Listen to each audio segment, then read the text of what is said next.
Chapter 22, Section 2. So now that Muhammad was dead, um, they need a new leader. And so a group of Muslims are going to choose their new leader, or the caliph, which translates to the successor. The very first caliph is going to be Abu Bakr. This was Muhammad's father-in-law and his friend. And Abu Bakr and the next three caliphs are going to rule for life.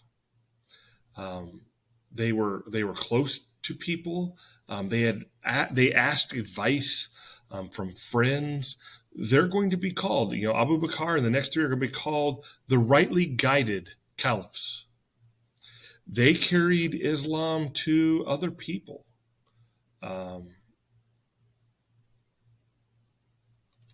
Which was something, that was a wish of Muhammad. They created an Islamic empire. They conquered Palestine and Syria and Iraq and Persia and Egypt and into North Africa. They were excellent warriors who would die for Islam, but they treated people fairly. And a lot of people gave in to them without a fight, because they would come and then all you had to do was pay taxes. But if you fought them and lost, you paid taxes and you lost your land as well. The last of the rightly guided caliphs was Ali in 661. Ali was Muhammad's son-in-law. And this new caliph is going to move the capital to Damascus. And after him, the title of caliph was going to be hereditary. And what you're going to start seeing is the Muslims started to fight amongst themselves.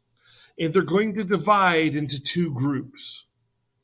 You got the Shia on one side, and you've got the Sunni on the other.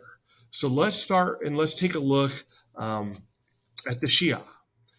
The followers of the Shia were called Shiites, and they believed that the office of caliph should only be held by the descendants of Ali.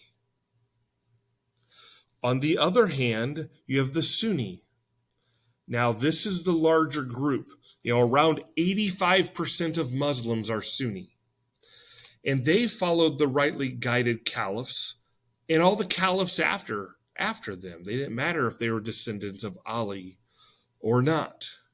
And so let's just take a look here at a quick little summary kind of the Shia and Sunni differences. Sunnis and Shia both practice Islam, but what's the difference?